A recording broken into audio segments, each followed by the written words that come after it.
Program deals with a controversial subject. The theories expressed are not the only possible interpretation. The viewer is invited to make a judgment based on all available information. Tonight on Sightings, Stonehenge, the pyramids, the Bermuda Triangle. Do these places possess deadly mystical powers? Once you experience it, you have a lot of respect for it. Are these unexplainable phenomena proof of a greater force? They're somehow produced by the Earth itself. Or are they a result of extraterrestrial contact? It seems strange. So many huge markings were made on the Earth.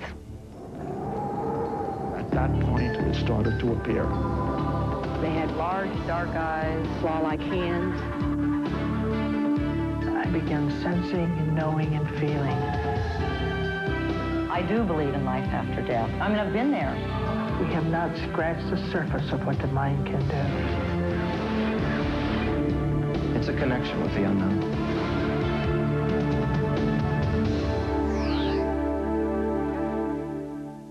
What is the purpose of immense stones carefully arranged on an English country plain? Why are there earthen mounds in the southeastern United States? Who built great granite pyramids in the jungles of Central America? How these places were created remains a mystery. But perhaps the greater mystery is why these places continue to fascinate us on such a profound level. The great forces of the Earth. Some are familiar and essential, such as the force of gravity or the dramatic forces of nature. But then there are darker, mysterious forces, feared and revered by ancient cultures. Strange energies that science is still at a loss to explain. The forces of the Earth are full of bizarre quirks that can cause destruction, even death. 25 degrees north latitude, 70 degrees west longitude, the center of one of the most mysterious places on Earth, a so-called energy vortex of destruction. It's called the Bermuda Triangle. For 500 years, since Christopher Columbus first wrote about seeing weird phenomena here, more than 1,000 ships and planes have disappeared without a trace. We have no evidence whatsoever that makes the region described as the Bermuda Triangle any more dangerous than any other set of waters in the world. But that wasn't the case for Flight 19. December 5th, 1945, 2 p.m. 5 Navy Avenger bombers leave Fort Lauderdale, Florida on a routine training mission. The pilots and crew are all experienced airmen. The day is clear and mild. But at 4 p.m., the Avengers begin sending out distress calls. Then, abruptly, the SOS calls stop. The crewmen are never heard from again. This missing squadron, known as Flight 19, becomes one of the greatest air mysteries of all time. 5 planes and 13 airmen vanish in the Bermuda Triangle. Did a sudden change in weather cause the disappearance of Flight 19? Did they run into a bizarre geomagnetic force field? Or was it pilot error? But pilot error in all 5 planes at the same time? Virtually impossible. Many theories have been proposed since 1945. The planes were abducted by UFOs, sucked into a parallel universe, or even fell victim to death rays from Atlantis. 45 years later, a startling development. In August 1991, a barnacle-encrusted Navy Avenger was recovered from the treacherous Bermuda Triangle. Does this bomber hold clues to the fate of Flight 19? When this Avenger broke the surface of the ocean, it was the most spectacular thing I'd ever seen in my life. It was like bringing a body out of the ocean. The mystery still lingers. We're still working on it today. A group called Project 19 is dedicated to solving the mystery. But retrieving the Navy plane also means they must work in the deadly Bermuda Triangle. There are forces out there. There is a sense of energy about you all the time. You don't know what's going to happen out there. And as the recovery team works to determine if this Avenger was part of Flight 19, other sailors and pilots who dare to venture into the Bermuda Triangle continue to be plagued by the frightening phenomena. I took controls of the PBY about 2 hours out of Bermuda, and it really was a beautiful day. As I say, we could not see the wingtips of the airplane. It was like flying in a tube going through this stuff, and it never dawned on me I was in the Bermuda Triangle. On June 11th, 1986, Martin Caden and his wife Dee Dee were part of a flight commemorating the history of a PBY flying boat called the Catalina. The Cadens are both seasoned pilots with over 50 years of experience between them. On June 11th, Dee Dee was at the controls. Suddenly, all the plane's instruments stopped functioning. The magnetic compass was spinning. It was totally useless. We had nothing from the outside world.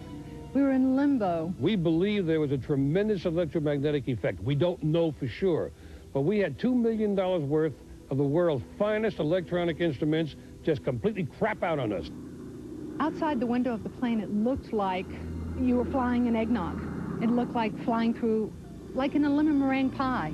You lose all reference to what's right, what's left, what's up, what's down, and many airplanes go into an uncontrolled spin and just come out of the sky and smash into the ocean. It was very sudden when we came out of it. And it was about an hour, maybe an hour and a half out of Jacksonville that it cleared up. And little by little, all the instruments began to come back online. The gyros stopped spinning, the magnetic compass settled down, and all the electronic devices came back in and were working perfectly. Martin and Dee Dee Caden survived because of sheer luck. Perhaps, like the Cadens, Flight 19's instruments failed, but the pilot's luck ran out. If that's true, then what is the source of a force powerful enough to make technology useless? It's hard for science to go out there and document it and dissect it because it doesn't happen all the time. But boy, once you experience it, you have a lot of respect for it. It's dangerous. We feel the unpredictable forces of the Earth in the violent eruption of a volcano or a sudden high-magnitude earthquake. These events remind us of the tremendous energy smoldering just beneath our feet. Might this energy build to such an intensity that it could transform the entire Earth in an instant? It's 2 p.m. in Los Angeles, and you're stuck on the freeway. Just outside Omaha, it's 4 p.m., and you're finishing up the day's farm work. It's 5 p.m. in New York City, and you're on your way home. Then, at exactly the same instant in time, everyone in the United States, everyone on the planet, shares one fatal experience, an unspeakable catastrophe. On May 5th, in the year 2000, the entire Earth turns on its side. On 5/5/2000, should the polar ice cap go in motion, the first thing that will happen will be tremendous earthquakes worldwide. Gigantic, 8, 9, 10 on the Richter scale. And at the same time, volcanic activity erupting around the seismic regions of the Earth.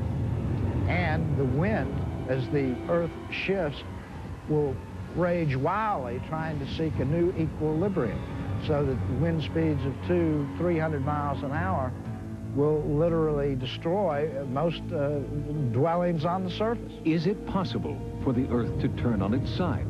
Could Los Angeles become the new South Pole? Yes, says author Richard Noon. His research indicates that a polar shift is not just possible, it's inevitable, caused by a massive accumulation of ice at the South Pole, a theory introduced in part by Albert Einstein.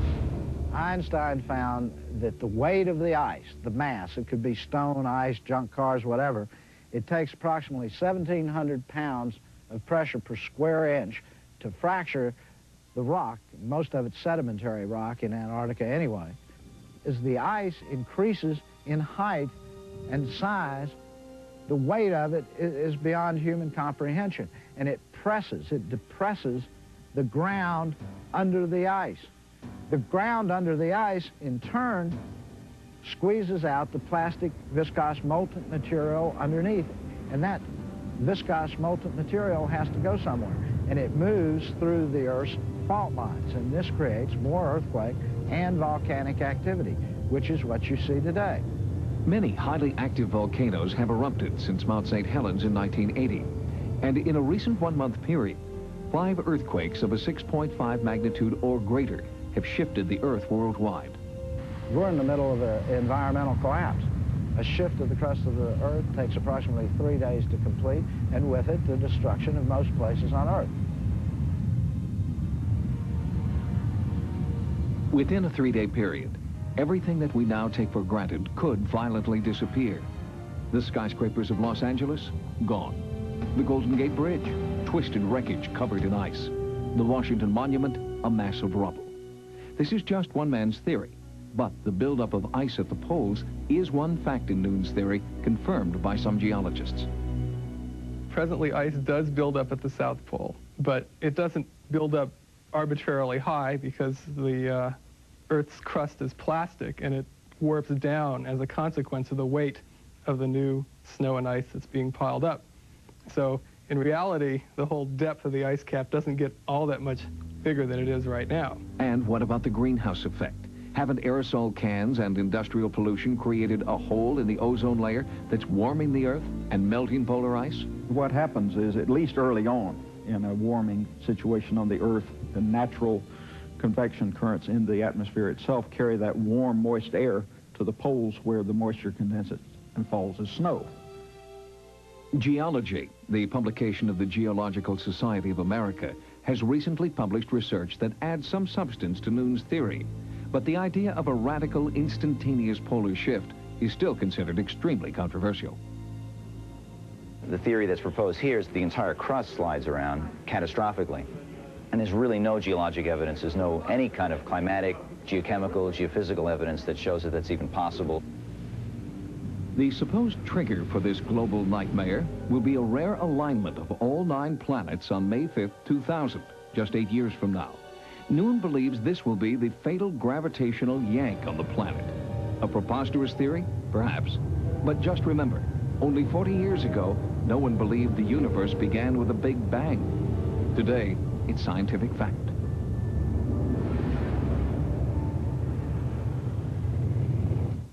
Coming up, a woman who claims to have witnessed unexplainable natural phenomena.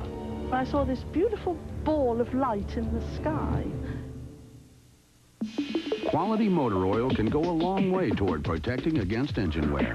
But by adding STP oil treatment, it can go even further, because STP increases even the best oil's viscosity by up to 50%. It's that simple. If you suffer from an inflamed, itchy rash caused by eczema, psoriasis, or other skin irritations, you can get the relief medication formerly available only by doctor's prescription. It's the medicine in maximum strength cortisone 10. Look, cortisone 10 applied to this itchy rash gets under the itch for soothing relief and help in healing. See? The rash is gone.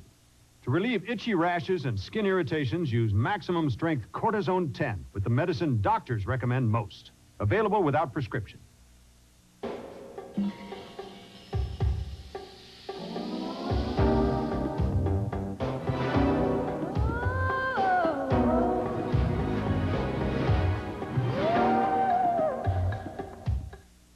We'd like to show you a few scenes from the season premiere of the Fox comedy Rock.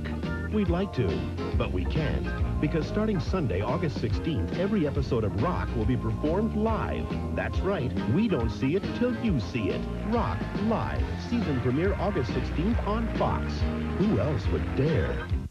Saturday, a routine arrest becomes an all-out manhunt. The man up there, I know my officers are going to have to fight. Cops in Miami, Saturday. Certain sites fascinate us because we don't know who created them or even why they're there. And then there are even more enigmatic places where strange phenomena are believed to reveal themselves again and again. Massive prehistoric stone monuments. Many people experience a strange feeling of fascination at these sites. It may be the same type of feeling that inspired the ancients to create them in the first place. When visitors have strange, unsettling feelings, some scientists believe they could be a real physical reaction to unusually high levels of radiation or electromagnetism emanating from the Earth. These places have been deliberately placed in these locations of great natural power and energy, and that all the stone circles in England and Wales that we've closely checked all occur either immediately alongside a geological fault line or in a very close proximity. And we find this sort of pattern throughout the world where we've been able to check it. And it tells us that people did choose specific areas of the Earth's surface because they had certain energetic properties about them. Paul Devereaux is a researcher in the field of Earth mysteries. He investigates the secret energies present at ancient sites, like this bizarre collection of immense stones known as the Avebury Henge, erected 4,000 years ago. For the last 10 years, there have been many reports of unusual lights hovering overhead. They're clearly not UFOs, but frightening apparitions created right here on Earth. Lifelong Avebury resident Heather Garland came face to face with the lights on a clear night in 1987. I saw this beautiful ball of light in the sky, and I thought, oh, lovely full moon, because I love the full moon and starry night. And I watched it and I thought, oh no, ye gods, it's not the full moon. The moon comes in the opposite direction. When it got to the stones, it turned and started coming towards me, and with that it came right down to the grass and just went out. These lights, nobody knows what they are. They're rather exotic phenomena. They're not UFOs, they're not flying saucers. They're somehow produced by the Earth itself. I call them Earth lights. Near the seaside town of Penzance in southwest England, a mysterious light phenomenon has been seen at this 3,000-year-old subterranean chamber known as the Bole Fugu. It continues to mystify visitors. Joe May is a teacher in Penzance and spent a night in the dark underground cavern in June 1988. Just before the point of dawn, I was awake and I thought I could see spiraling movements, is the only way I could describe them. A sort of soup of spirals swirling around. And they were very like the shapes on the tips of your fingers. They suddenly exploded into stars. There were lots of little pinpricks of light in with them, flowing around. Swirling carvings found in primitive dwellings around the world bear an uncanny resemblance to the site Joe May describes. Could that mean that people saw these same lights 3,000 years ago? Another resident of Penzance, artist Gabrielle Hawkes, is drawn to the Bole Fugu by its mysterious energy. It happened some years ago when I was camping in the grounds here. I came into the Fugu. It was dark and dank and mysterious as usual. I kind of began to lose myself in a way, so a feeling of timelessness for a few seconds. And then, quite suddenly, it was as though a scene unfolded in front of me. It consisted of a scene in bright daylight of a church and a churchyard. I remember the colours were very bright. In some ways it was like a dream, but at the same time I was very much awake. I was aware of standing there thinking, well, this is extremely odd, you know, what is going on? Do these strange Earth energies explain why ancient peoples selected these locations for their monuments? Perhaps we are, in the late 20th century, beginning to understand scientifically what our ancestors understood intuitively about the potent energies of the Earth. Coming up, are these landmarkings a result of extraterrestrial contact? No one knows exactly what intelligence was behind it. Last night, Russ Beeler, owner of Lake Edna KFC, opened Hammer's eyes to new popcorn chicken. Delicious, crispy, bite-sized morsels. A whole new way to enjoy the Colonel's chicken. Come on, Hammer. The problem was, no one could get him to go on until the last piece was gone. That's pop. New KFC popcorn chicken. Treat yourself for $1.99, the band just $5.99 in Lake Edna or your neck of the woods. This is the end of how you think about dandruff shampoo, of Head & Shoulders as you now know it. Now it's better. Because new Head & Shoulders gets to 10 times more of the places dandruff starts to help prevent flakes. Hey, would you try this with your ordinary shampoo? I think not. No other shampoo has this formula. New Head & Shoulders. This could be the end of flakes. Period. What's so daring about new Prism car polish? It's not how you put it on, but how you take it off. Introducing new Prism car polish. It's the first and only spray-away approach to car polishing. Just wipe it on and spray it off. And in half the time, you get a durable shine. No huffing, no puffing, no buffing. New Prism, the only spray-away car polish. Wednesday, there are some things you can't pretend didn't happen. We were both feeling lonely, and we went a little too far. I don't think you mean that. And as being stars changed Brenda's feelings about Dylan? You know, if you was Mr. Right, you wouldn't be here with me right now. An all-new episode of 90210. Then... Do you think you could come by my place tonight? Do Jake and Allison have something to hide? What's going on here? Melrose Place, an all-new episode after 90210, Wednesday. Celebrate 4 decades of TV comedy with the stars who make television magic. Join hosts Tim Allen, Kirstie Alley, and Dennis Miller for the 44th Annual Emmy Awards, Sunday, August 30th on Fox. Let's get to the point. What point? 2.9% 48-month financing now on any new Geo. Hey, wow, ooh, cool. 2.9 or $1,500 cash back on Geo Prism and Storm. They'll set your heart to racing. 2.9 or up to $1,000 cash back on Tracker and Metro. Geo, my goodness. Get this GeoT free with any Geo test drive. But hurry in by August 10th. The year's biggest incentives on every Geo in stock. That ought to point you in the right direction. Your Chevy Geo Network dealer. The surface of the Earth covers 196,800,000 square miles. And even though every square mile has been mapped and scrutinized, there are still places of mystery that defy explanation. The ancient Nazca Indians of Peru covered their arid landscape with enormous, precise drawings carved into the rocky desert floor. Photographer Marilyn Bridges came here in 1976. That first journey to Nazca changed her life forever. She's driven by her need to understand what drove the ancient Nazcas to create these designs 2,000 years ago. I feel like I've had a calling in a way.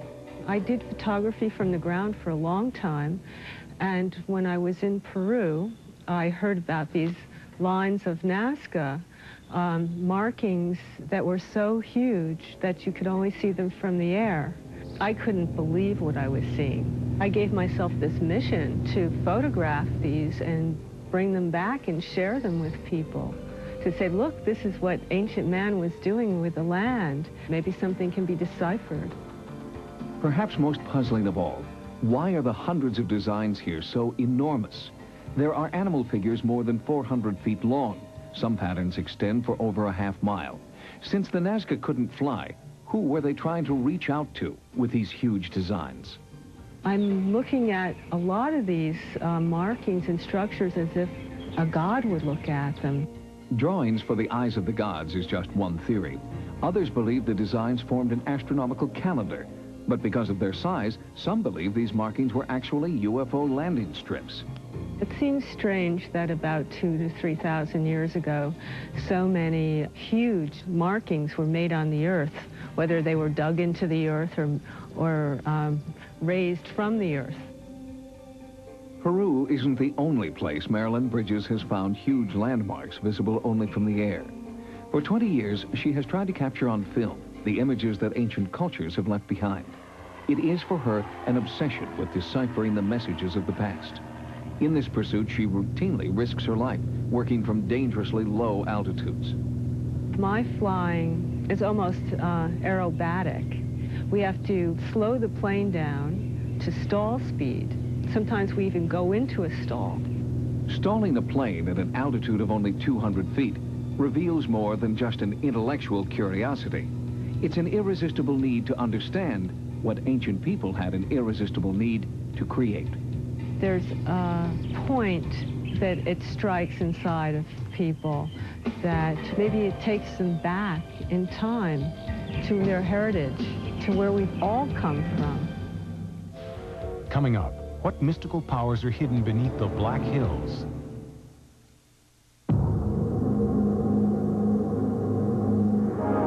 This summer in Barcelona, 12 of our best men will be bound by a common past, a common goal, and a common thread. Champion is proud to have been chosen to make the uniform for America's team. Because we understand, too, it takes a little more to make a champion. Want to know what hot little shoes they have at Payless? Just check out all the latest fashion magazines. Hey, I'm not kidding. Payless has the looks you're seeing right now. Western boots and booties, rugged Outback Oxfords with the lug soles, cute little moccasins.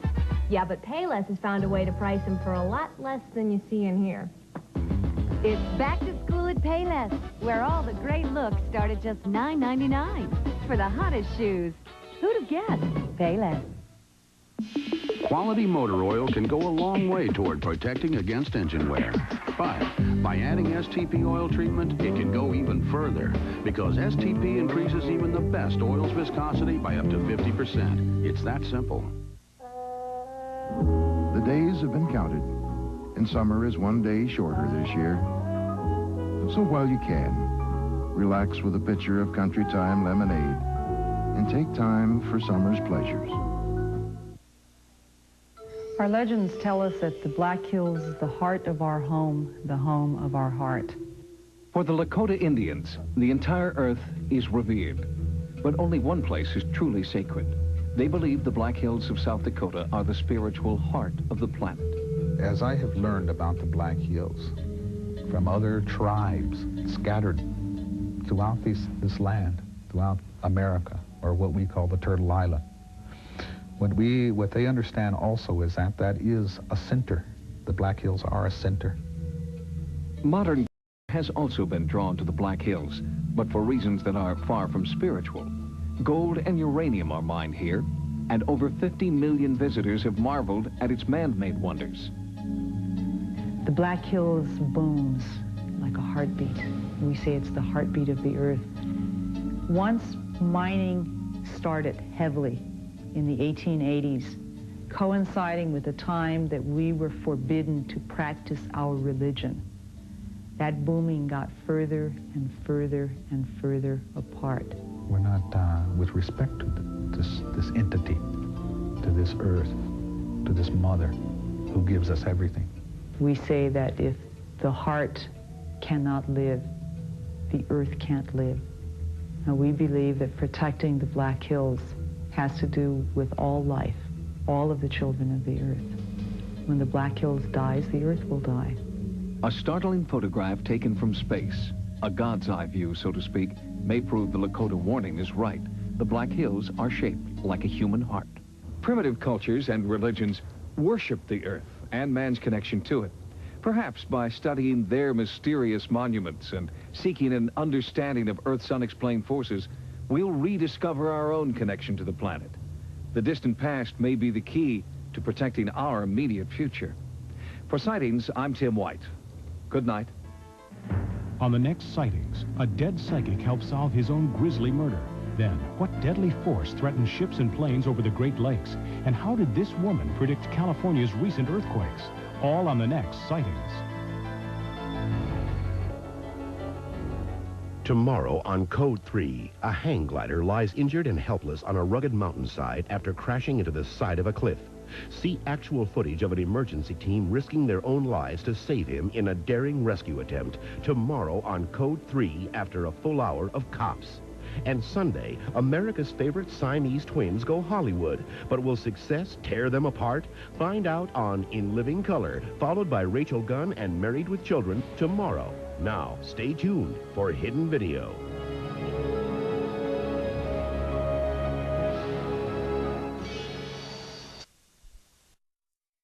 Information. Tonight on Sightings, have our shuttle astronauts captured photographic proof of real Star Wars between extraterrestrials and our military? Then, for almost 2 centuries, this small Texas town has witnessed bizarre glowing balls of light. Are they natural phenomenon or alien spacecraft? Tonight, the mystery of the Marfa Lights.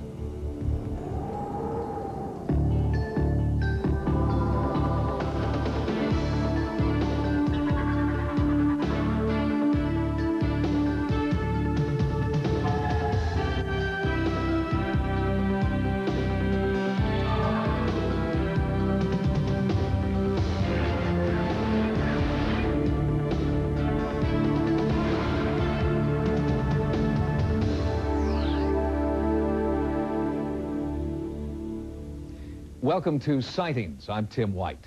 Tonight, startling new pictures of a UFO encounter that has top analysts locked in a heated debate.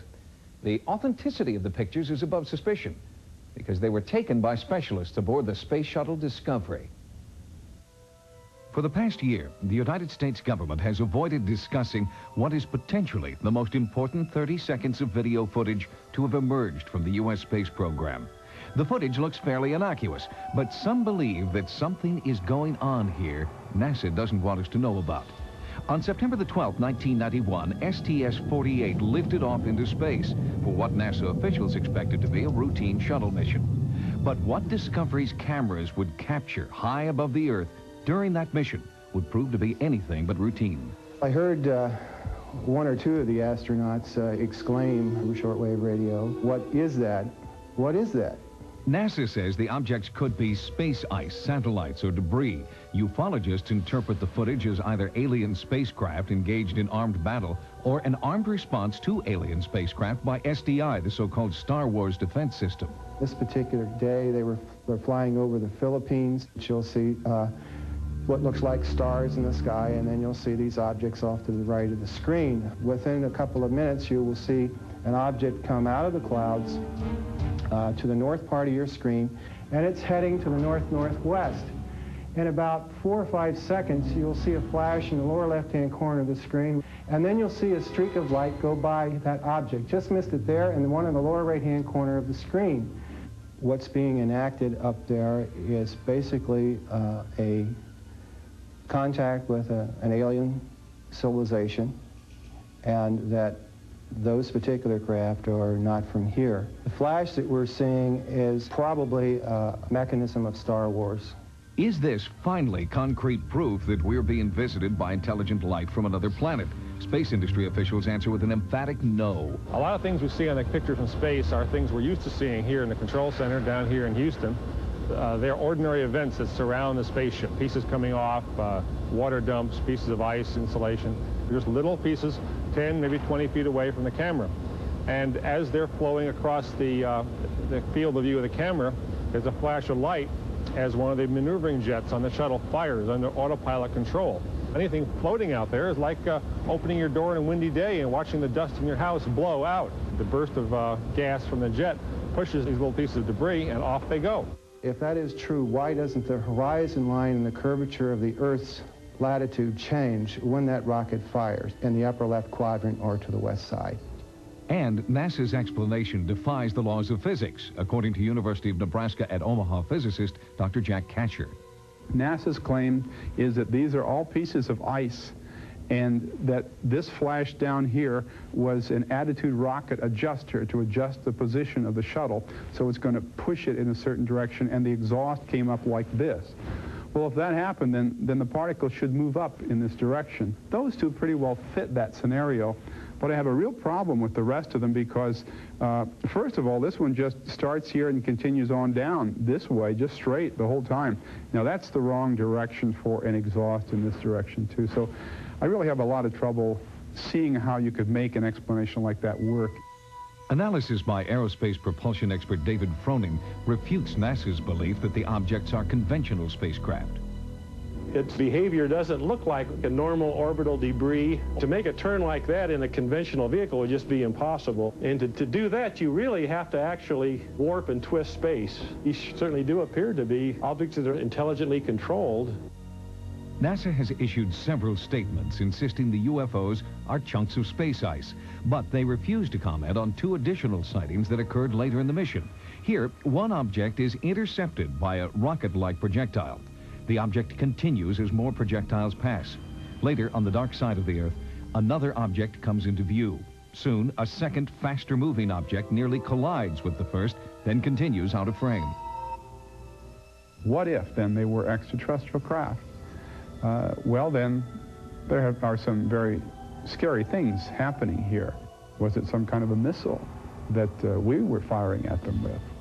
And if that's the case, then why did we do that? It implies we're prepared to do that we're almost expecting to encounter these things, and then we're hostile to them. Is our military prepared to launch offensive strikes against incoming UFOs? Government officials won't respond. It's not a question of whether there is a government cover-up about UFOs. There is. It's the most highly classified topic in all the government and military. Has the military secretly developed SDI beyond public knowledge, despite their denials? There have been developments for the Space Defense Initiative of particle beam systems that could have particle beams of speeds that we saw going straight up into space. And if that is the case, why are we shooting at them? It implies that we expected to see them and that we were ready to shoot, and then we did shoot, so we consider them hostile. You can look at these kind of lights and these kind of reports of the flying saucers coming around our spaceships. In terms of exploration, this is very traditional. These are our sea serpents. These are our mermaids. 500 years ago, when Columbus's ships went out and the men peered off at the horizon, they could see little things on the horizon. They would misinterpret them or interpret them in different ways or incorrect ways and come back and tell stories. We're getting the same sort of phenomena here. Well, first of all, a death ray or a laser beam that's in the Hollywood movie shows up as a flash of light and a crash and a thunder and so forth. That's Hollywood.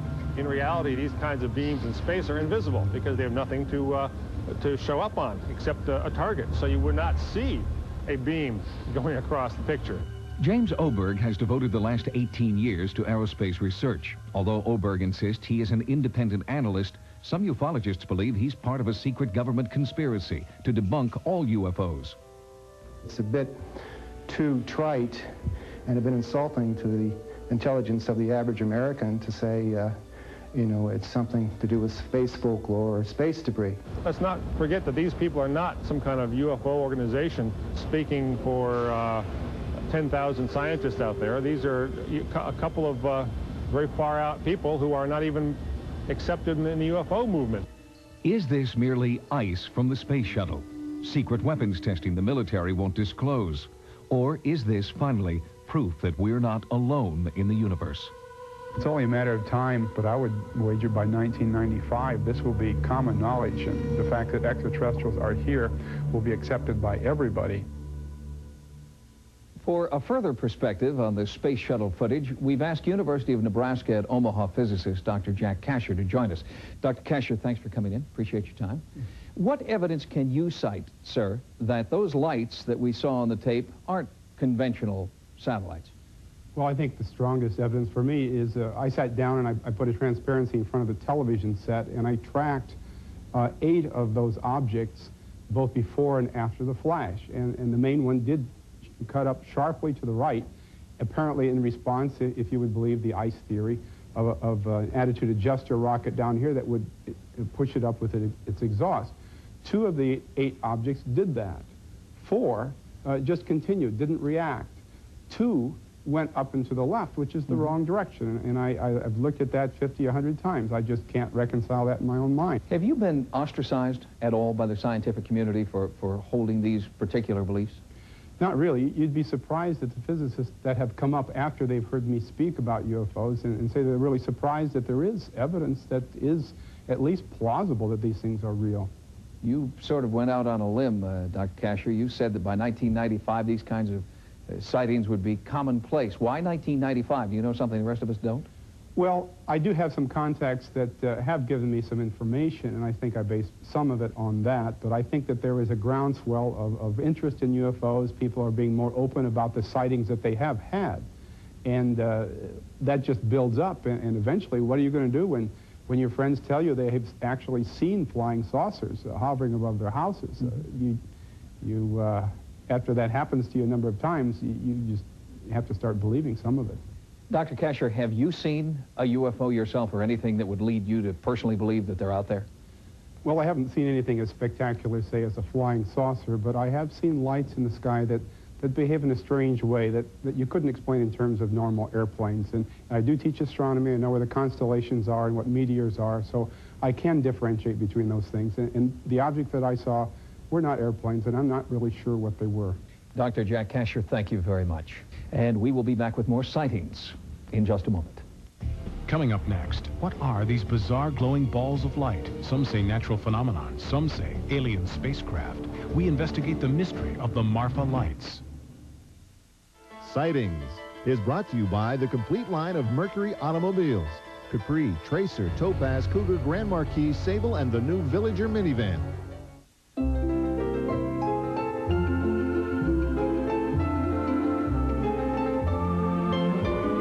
At first, we were going to use a lot of glamorous professional models to advertise our cars.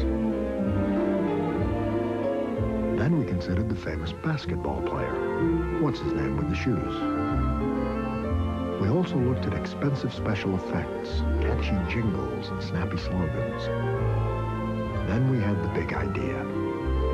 Why not just show all the cars and mention things like smooth ride and fully equipped comfort and leave the gimmicks to the other guys?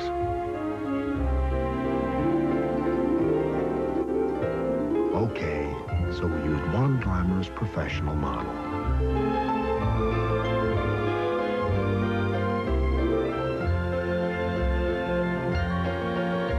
All this and the quality of the Mercury. If you thought last season was a riot, can't we all just get along? Wait till you see the new season of In Living Color, beginning Sunday on Fox. In the tradition of In Living Color, which one of our two sluts said, "I'll make it with all three of you"? Comes an irreverent new comedy. Well, this wasn't such a good idea after all. The end. What Michael Jackson is doing right this minute. An all-new episode Saturday after 12:03. Astronomers know what causes the aurora borealis, those spectacular multicolored curtains of light known as the northern lights. But there is also another lesser-known light phenomenon occurring in the night skies all over the world, and it has continued to defy explanation for almost 2 centuries. Started out very slowly, but very brightly. There was a single bright yellow light. It was brilliant.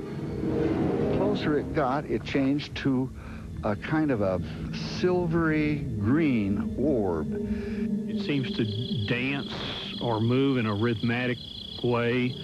And then they go up into the sky, and when they're up there, well, they just have a big party up there. They weren't hostile. They were very, very friendly, it seemed. They didn't chase us. They didn't descend on us, and they were soft in color. Yellows, soft greens, blues. I don't think there's any question about it. The lights are there. Marfa, Texas is a small town southwest of El Paso. For the past 150 years, residents, visitors, and scientists have all looked into the night sky and seen dazzling multicolored lights, dubbed the Marfa lights. Reported sightings date from Apache accounts in the early 1800s to the Wall Street Journal in 1984. I think they're Satan's people, to tell you the God's truth. They're ghost lights, and it's ghosts. It was just eerie to me. Nobody else was afraid, but I was afraid. Lifetime resident Vern Campbell took these photographs of the lights using time-lapse photography. And I saw this light coming across the area and moving toward the power line. And I assumed that it was following the power line toward me, and I stood transfixed. As a matter of fact, I was scared, very badly frightened. I don't know what they are. I don't claim to know. I'm not sure I even want to know, but I know that they do exist. In America, there are at least 100 zones that are regularly haunted by these curious light phenomena. One of the most famous places is Marfa. Paul Devereaux is a London-based earth sciences researcher who believes geology holds the answer to the Marfa lights. These lights, nobody knows what they are. They're rather exotic phenomena. They're not UFOs, they're not flying saucers. They're somehow produced by the Earth itself. Right now, an international team of scientists is in Marfa seeking an explanation to the light phenomenon. The team is headed by one of the top physicists in the world, Yoshihiko Atsuki. This is a research work on the fireball, so-called Marfa light. We believe this is a kind of a natural phenomena. A natural phenomena means this is some kind of atmospheric electricity. The team has established a base camp just north of the official viewing site open to the public. State-of-the-art atmospheric technology has been flown in and set up. All manner of recording devices are also in place. Since the team does not know the true source of the Marfa lights, they also acknowledge the spiritual. A Buddhist priest performs a ritual he believes will summon the lights. Early in the investigation, the team was frustrated. The lights did not appear. We watched and watched, but nothing we obtained, nothing filming, nothing eyewitness observation. So we was very disappointed. Mission specialist Ed Hendricks tried out new detection devices while the team waited. Hendricks' obsession with the Marfa lights began on February 2nd, 1991, when he had his first sighting. I was flabbergasted. I don't think I've ever been the same since. I've been fascinated and almost obsessed by it, trying to figure out what could possibly do something like that. Hendricks specializes in the science of spherics, the study of the sounds of the atmosphere. He has previously recorded strange sounds which accompany the appearance of the Marfa lights. They're long, kind of descending pitch signals that sound something like...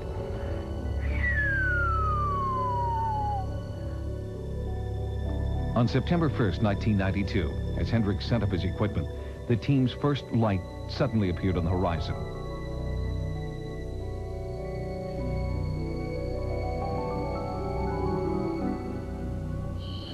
Wow. There it is, it's going again. It's flickering, wow. It's got different colors.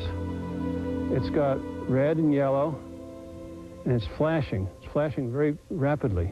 Looks almost like a firefly. It's very bright now. It's getting brighter, and it looks a little bit red. It's dividing in two. The two pieces are moving apart. There they go, and they're getting real close. And they've crossed again, and they're just continuing this. They're going back and forth, swinging back and forth, and they're doing this as though this is what I think people mean when they say that the lights are doing a dance. I think they're gone. I think that's all. What are these dancing, multicolored lights? While this investigative team searches for an answer, other scientists say the lights are nothing more than the headlights of cars traveling on nearby Route 67. I don't believe there are any facts to support the myths. We cannot say that there's no manifestation of the devil or flying saucers or Indian ghosts, but there are no facts to represent that. There are some facts to indicate very strongly that what most people see are car lights on Highway 67.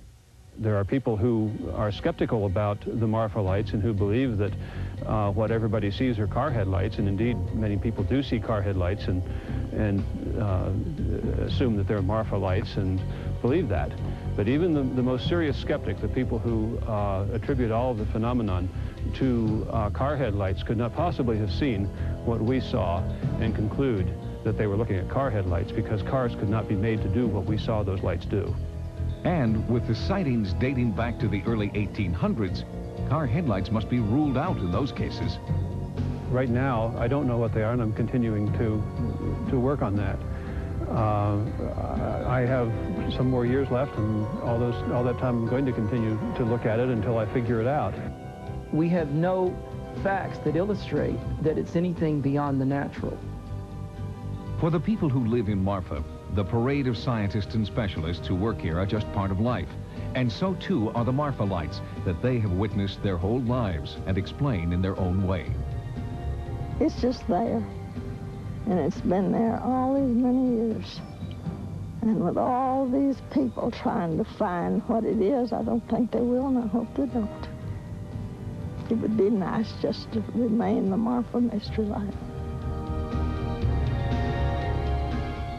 The problem with understanding the Marfa lights is not that they can't be explained, but that there are so many explanations. Theories range from UFOs to headlights to weather anomalies like ball lightning. Some even suggest that the lights are jackrabbits who brushed up against phosphorescent vegetation. But so far, all these theories remain unproven. Coming up next, in a special sightings update from Wisconsin, this man captured a bizarre image with his Polaroid camera that many believe is a ghostly apparition. Why get an inferior shave when you could have the best? Why choose ordinary lubrication when you could have the richest? Why settle for average protection against razor irritation when you could have the most advanced, giving you the closest shave with less irritation? Edge Gel. Ultimate closeness. Ultimate comfort. That's the Edge. when life turns up the heat. They start the wedding without me? This shouldn't take long, honey. Nothing protects you like Degree antiperspirant. It's body heat activated to release extra protection. Degree, your body heat turns it on. When you are making a list of the greatest achievements of this century, please consider Subway's 79-cent round sandwiches. We have taken the great taste of Subway, including our fresh-baked bread, and made it round. So it's highly portable and highly affordable with a low, low, low price of 79 cents. While this great achievement may not change your life as much as the Clapper, our round sandwiches certainly do taste better, and you can get one for only 79 cents. Introducing the round sandwiches for as low as 79 cents only at Subway. For some men, the worst part of a shave comes after you shave, but not with Soothing Edge Aftershave. Edge has aloe, not alcohol, so it soothes your face without burning. Ultimate comfort, that's the Edge. Larry Breen was a shock jock millions love to hate. You bonehead. You're nothing but a damn... When he's murdered, you and Lieutenant Marshak are on the case. Words will never hurt. Well, whoever coined that sure never listened to talk radio. Tonight, you'll meet 3 suspects, all with a motive for murder. How can you even think I was sleeping with Larry Breen? Your car, his driveway, all night, many nights. Catch the killer on the show that lets you, the viewer, help solve the crime. Likely Suspects, next. Nachos, they're like a party for your mouth. And silverware is definitely not invited. For a limited time, Taco Bell is serving serious nachos, starting at 79 cents. Just change. New cool salsa nachos. Guacamole! Cheesy nachos.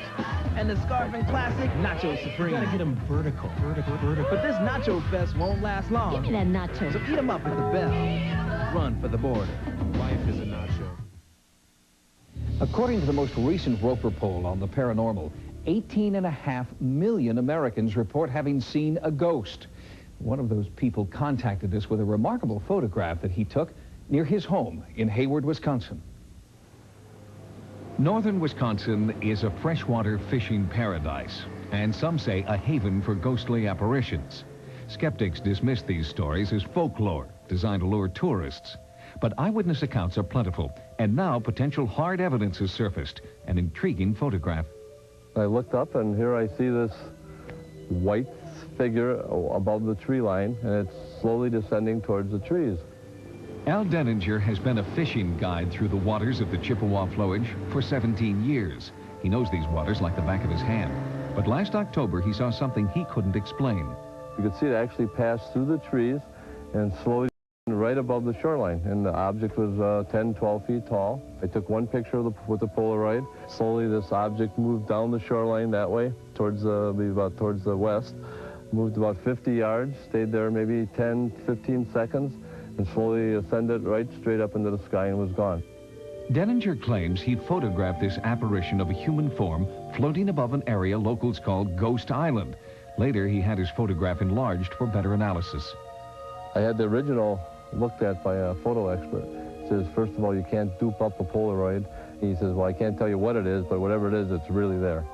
When word of Denninger's photo got out, more eyewitnesses came forward, claiming they'd also seen the apparition. 2 young men were fishing there at midnight, and one of them saw a white-robed figure about 8 feet from the ground, sort of floating among the graves. Al sent them the picture, and they called up and says, that is what we saw.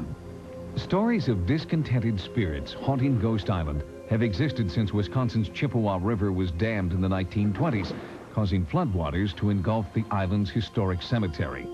Most of the graves were moved to higher ground, but locals worry about the plots that were left behind. Could the apparitions be restless souls searching for their displaced loved ones? I've always had an open mind, and I've always figured that you're a little naive to think you're probably the only one in this universe, but whatever I saw, it definitely wasn't from anything I've ever seen before.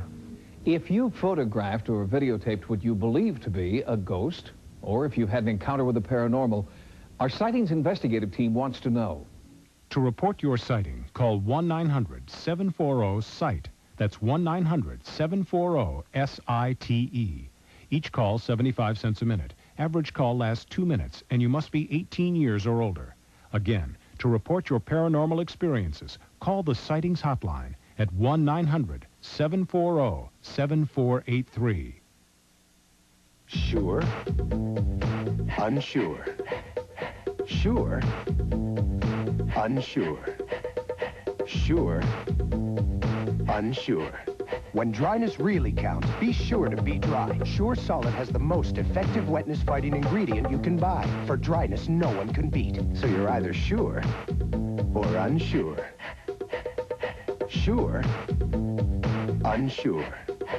Be sure to be dry. Now, introducing a dandruff shampoo just for women. Selsun Gold for women. With the #1 doctor-recommended dandruff medicine, plus our new conditioning system. New Selsun Gold for women. Effective on dandruff. Gentle on hair. Well, we've got a new special tonight. It's Red Lobster's lobster and shrimp platter. It's delicious. With petite lobster, plus 2 different kinds of savory shrimp. All for just $10.99. Hurry in to Red Lobster. Hey guys, if you don't think fresh, clean breath is important, how come you never see a personal ad that says, beautiful woman seeks guy with really bad mouth odor? I checked the whole paper. Get some certs. Want fresh, clean breath? Be certain with certs. Introducing Benadryl Allergy Sinus Headache Formula for allergies that hurt, from sinus pain or a headache. When allergies come on strong enough to hurt, new Benadryl Allergy Sinus Headache Formula comes on stronger. On the next Sightings, a satanic deliverance gets out of control. She began to punch, to kick, to bite. And leaves this woman maimed and bloodied. Was it an overzealous exorcist or the demon himself? On the next Sightings. Join us next time for new investigations into the unexplained. For Sightings, I'm Tim White. Good night. Coming up next, Fox's Friday Night Search Party continues with an all-new episode of the only crime series where you, the viewer, uncover the clues. Likely Suspects. And tomorrow, you'll laugh out loud at the new Fox comedy in the tradition of In Living Color, The Edge. A lot of shows claim to be outrageous, but only one takes you to The Edge. Tomorrow after a full hour of Cops and an all-new Code 3. Now, stay tuned for Likely Suspects.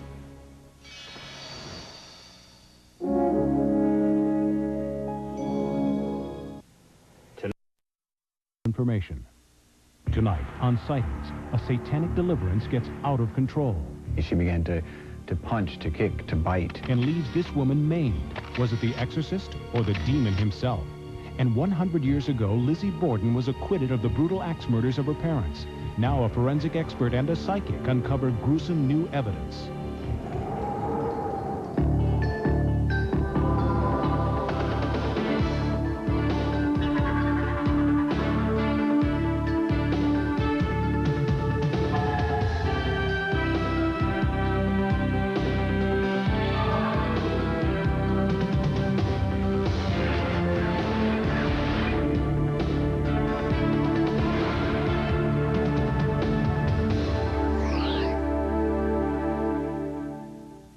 Welcome to Sightings. I'm Tim White. Folklore has it that Lizzie Borden, who was acquitted of killing her parents with an axe, literally got away with murder. Well, now on the 100th anniversary of the killings, a Sightings investigation reopens the case. Working with forensic technology and a psychic investigator, Sightings has found important new information that challenges the legend of Lizzie Borden. Lizzie Borden took an axe, gave her mother 40 whacks. 100 years after the murders, the name Lizzie Borden still echoes in the rhymes of school children and continues to fascinate us because of the sheer horror and brutality of the crime. Recent national media coverage is once again challenging Lizzie Borden's innocence, and Sightings has launched a unique investigation to search for the truth behind the legend. But first, who was Lizzie Borden? Lizzie Andrew Borden was born and raised in Fall River, Massachusetts, the youngest child of an extremely wealthy family. Unmarried at age 32, Lizzie still lived with her parents at the time of their brutal murder. There were between 19 and 23 axe blows put into the stepmother's head and 11 into the father's head. This is a pretty savage killing. Although a great deal of evidence pointed to Lizzie Borden as the murderer, she was found not guilty of the crime. But to this day, 100 years after the murders, most people believe Lizzie Borden was guilty of butchering her parents in cold blood. and that her stepmother was her first victim. Those blows were continually delivered, and she must have enjoyed it. She obliterated the woman. She took her face off the planet. What would lead someone to commit such a brutal, bloody crime? Leading historian Jules Reichebusch believes that there were dark secrets behind the closed doors of the Borden mansion. We can talk about all the motives that existed, the confinement in the house, the possibility of abuse as a child, possibility of incest. There are many, many theories. We know that she avoided the company of men, both young and old. She had difficulty with all forms of relationships since early childhood. This is certainly consistent with being an incest victim. And most strikingly, we know that the house had a morbid and brooding air of secrecy about it. There were multiple locks on the interior bedroom doors. The outside doors were triple locked. This is all very unusual for a Victorian home of that time, all of which suggested to me the possibility of some abuse. Lizzie was a virtual prisoner, locked inside the suffocating atmosphere of a Victorian household. Reichebusch believes that on the morning of the murders, Lizzie's stepmother made one fatal mistake. It was a hot day. Lizzie left the door open to her bedroom. The stepmother never came up the front stairs. Lizzie was caught at a moment of embarrassment that, combined with years of anger, hatred, resentment, confinement, torment, finally let her explode, and she exploded. Took the hatchet and took her out. At 9:30 a.m., Mrs. Borden was murdered. At 11 a.m., Mr. Borden returned home where the same gruesome fate awaited him. Strangely, these brutal murders went undiscovered for several hours. No one claimed to have heard a sound. I think it's unlikely that anybody in the house could have stayed there and not heard the noise of that kind of a killing. The human head is made of bone. It's very heavy and very hard. And you start smashing a human head on a wooden floor, it's going to sound something like somebody dribbling a bowling ball. Lizzie was brought to trial. In 1892, police investigation techniques were crude. Fingerprinting hadn't been adopted yet. Without physical evidence or eyewitnesses, Lizzie Borden could not be linked directly to the crime. In addition, she hired a former governor of Massachusetts to defend her and paid him $25,000, a fortune in 1892. Her defense lawyer, who was a former governor of Massachusetts, George D. Robinson, had appointed one of the three judges who sat on the case. And that's the judge who gave the charge to the jury to acquit her. The jury deliberated for less than an hour before returning a verdict of not guilty. Townspeople were outraged and brought charges that important, damning information had been suppressed. A pharmacist who refused to sell Lizzie a package of poison the day before the murders was never called to the witness stand. I think if she were prosecuted for it today, and the pharmacist's evidence came in, and the inferences about her time in the critical hour and a half between the two deaths were drawn properly from what we did know, that would have been sufficient, would be sufficient. I think she'd be convicted today. The grisly Borden murders put Fall River on the map, but people here were eager to suppress the town's dubious distinction. My mother-in-law was a character witness for Lizzie at the trial. Lizzie Borden was mentioned only once when I was in her presence. She looked me straight in the eye. Lizzie Borden was tried and she was acquitted. Now, you know perfectly well, we don't talk about that anymore. But the legend has refused to die, so we asked psychic Dale Scheer and forensic scientist Dr. James Stars to bring their considerable talents to Fall River for this investigation. They're two experts with very different ideas about what happened here a century ago. Scheer has worked with law enforcement agencies worldwide as a psychic detective. Stars, a professor of forensic science at George Washington University, is one of a growing number of graveyard detectives using a controversial new radar probe that can record images inside graves. Dr. Stars hopes his probe of the Borden graves will provide enough new information to convince authorities to exhume the bodies. The centerpiece of the prosecution's case was that the deaths were separated by an hour and a half or more. That would therefore remove the possibility of any stranger having been on the premises, killed one, and then lingered, waiting for the other one to come on the scene. But the method of determining the time of death that they used was complete scientific balderdash. Scheer tries to pick up psychic images from personal objects. At the Fall River Historical Museum, we ask her to touch the victim's hair. The energy around this hair is incredible.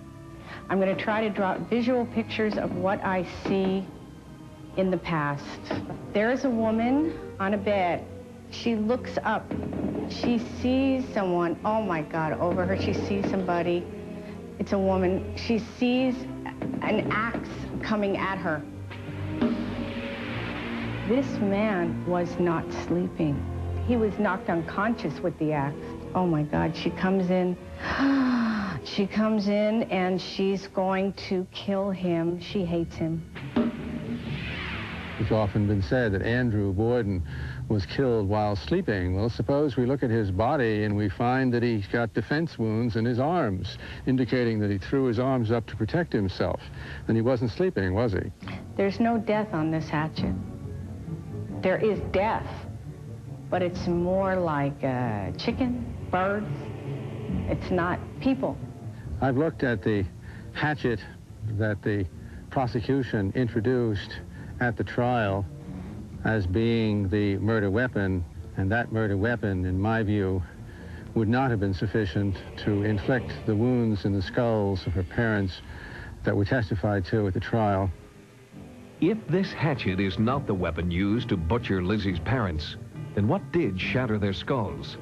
Scheer believes that the real murder weapon is still hidden in the Borden home, but the present owner of the home refuses to allow anyone inside. There's something hidden still in this attic. There is some murder weapon. There is something else used other than what has ever been found. We did talk to Ed Thiebaud, lifelong resident and local historian, who had been allowed to search inside the attic on a rare visit to the Borden home 10 years ago. Had I been alone, I never would have stayed more than 2 seconds. But someone was with me. I think I did stay about a minute and a half, but I just didn't want to be there alone. There was something eerie about it, something that gave me a funny feeling. With this sightings investigation, both Dale Scheer and James Starrs raised profound new questions about the Borden murders. They are both convinced that the real murder weapon has not been found yet and may still be hidden in the home at 92 2nd Street. Until it's found, the legend of Lizzie Borden remains just that, a legend. I think the evidence really points to Lizzie. I'm satisfied that she did it. As a scientific matter, I've long been a believer that she was not guilty, and the jury was correct in acquitting her. But I'd like to see some hard scientific evidence to back that up, and I think we can get it right here. I'm convinced Lizzie Borden did it. It was Lizzie Borden who killed her mother and father. Whether she did or she didn't, the murder of Lizzie Borden's parents set her free. Soon after the acquittal, Lizzie inherited her father's considerable fortune. She bought this mansion in Fall River and lived here for the next 35 years until her death in 1927. She was laid to rest alongside Andrew and Abby Borden, the parents whose murder remains unsolved to this day. Coming up, a satanic deliverance leaves a woman maimed. She began to punch, to kick, to bite. Was it the exorcist or the demon himself? Sightings is brought to you by Wendy's Old Fashioned Hamburgers. The best hamburgers and a whole lot more. When Dave Thomas created Wendy's new spicy chicken filet sandwich, he said, if we're going to make it spicy... Well, it's a start. Let's really make it spicy. Now we're getting closer. So he seasoned a whole chicken breast filet by adding his own special blend of pepper and spices. And he kept on seasoning until it was perfect. Bingo. Come and try Wendy's new spicy chicken filet sandwich, because... when you're hot, you're hot. Wow! Doesn't anyone sit down to a good hot breakfast anymore? When I was a boy, we'd gather round the table for some nice warm cream of wheat. People actually talked to each other, discussed plans for the day. Nowadays, everything is rush, rush, rush. So, Grandpa, what's your plan for the day? Why start out with cold cereal when you can have the warmth of cream of wheat in an instant? Now try new cinnamon toast. You and Lieutenant Marshak have a new murder to solve. You don't think I'm going to hand over that information? Not without a warrant. Oh. Likely suspects tonight after Sightings.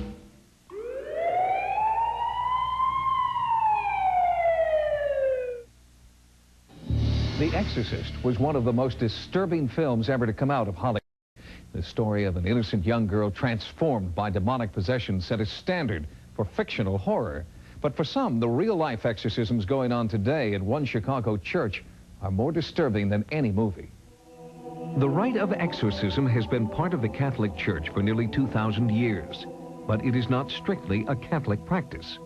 Other faiths also perform exorcism and call it by a different name, deliverance. Last year alone, more than 10,000 deliverances were performed throughout the United States. I think one of the most interesting phenomenon we see in this whole area today is that of demonic possession. Some people will say it can't happen, but all you need to do is be present when there has been one, and you'll never deny it again. I felt they were going to kill me. I felt they were going to finish me off. And at that time, I just said, Lord, it's in your hands. You are unclean, and she has been cleansed by the blood of Jesus.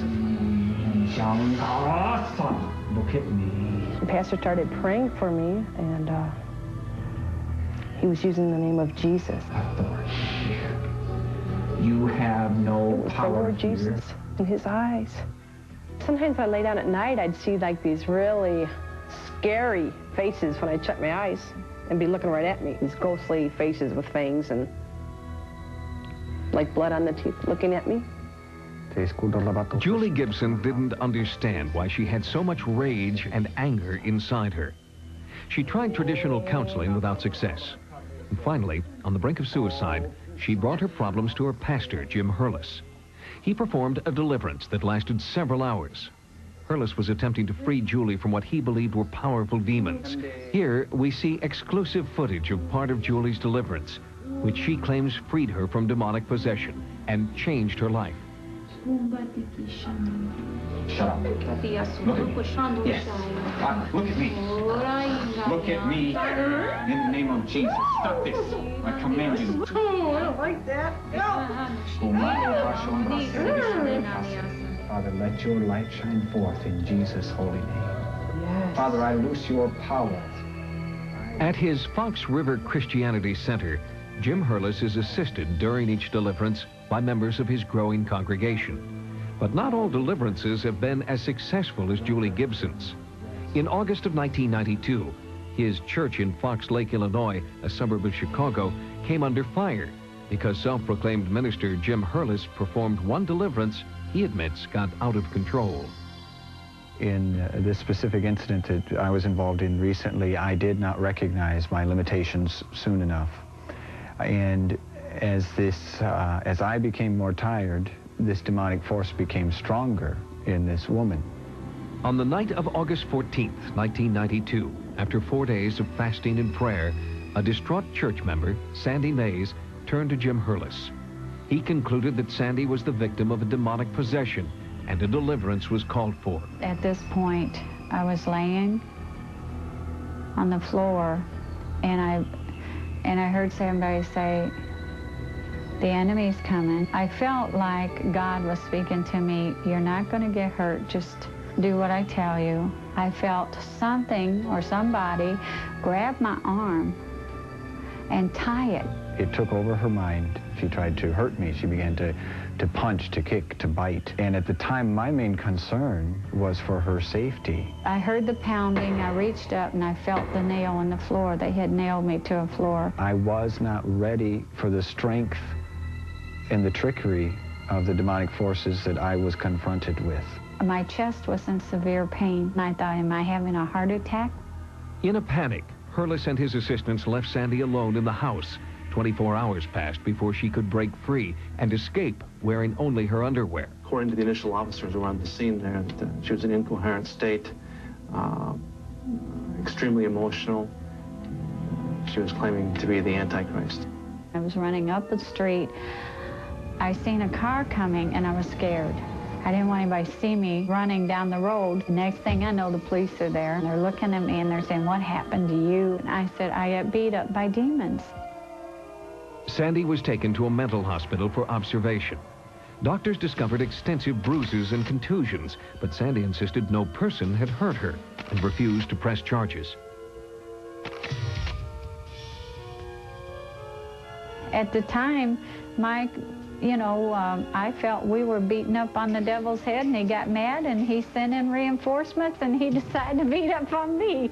At one point, towards the end of this deliverance, I basically gave up.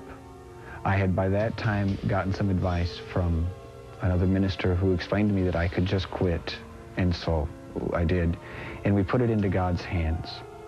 Something horrible had happened to Sandy that night, but who or what had caused her injuries remains a mystery. A lot of times the people who are involved in these deliverances come from a childhood where they've been abused, or are in a family situation now where they're being abused, or are afraid of being the abuser.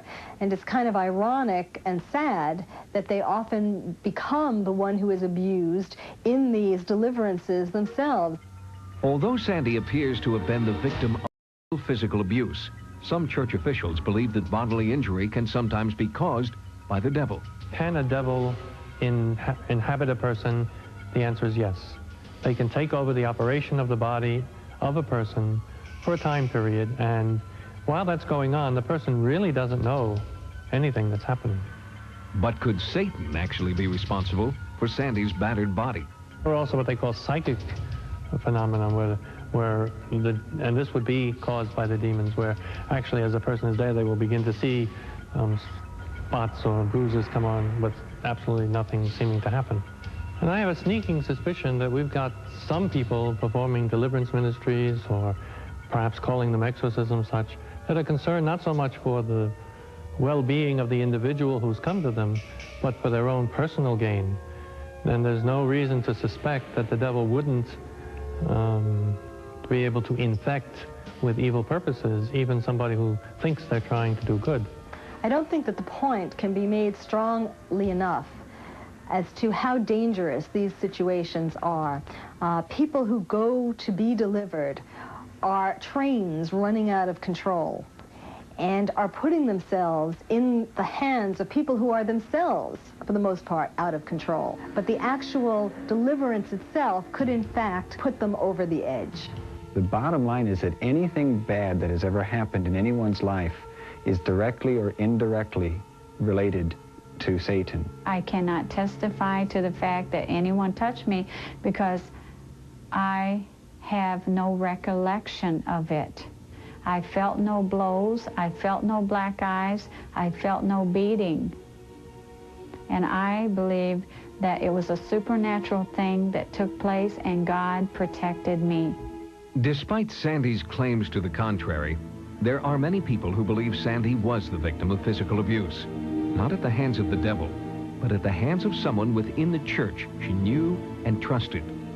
Although no formal charges have been made, the Illinois State Attorney General's office continues to investigate the unusual circumstances around Sandy's deliverance. But there is no investigation capable of proving whether the forces of evil are so great that people can be physically transformed. Psychologists suggest that fear of the devil can be so strong that some people will endure severe abuse in order to be freed from what they believe is demonic possession. In their hysteria, they may be unaware of who or what is hurting them. For this reason, we may never really know what happened to Sandy Mays during her exorcism. Coming up, in a special sightings report, NASA's search for extraterrestrial life officially begins. What are they really looking for, and what do they expect to find? Now at Little Caesars, Cheeser Cheeser.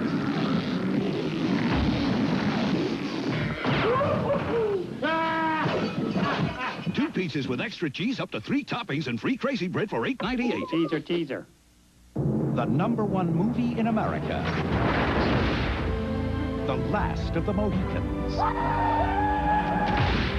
Siskel and Ebert give it 2 thumbs up. A fierce romantic epic, says Newsweek. USA Today says 4 stars, the year's top screen adventure. Stay alive, no matter what occurs. I will find you. The Last of the Mohicans, rated R, now playing at theaters everywhere. If you've ever had one, you know. Vaginal yeast infections are no joke. What's laughable is the cost of some of the cures. So I did my homework. I talked to my doctor. She said, Myselect 7 has the same prescription strength medicine as gyne-lotrimin. And I trust it because it's from the inventors of the cure. Now, here's the punchline. Myselect costs less, a lot less. So my choice, my cure, is Miselex. Cleaning toilets is a lousy job, so I invented 2000 Flushes Blue to help you. It's loaded with detergents, cleans and deodorizes automatically, up to 4 months. Try my 2000 Flushes Blue. Cleans your toilet with every flush. She wrote unauthorized biographies of the rich and famous. Trashed them all. Trump, Carson.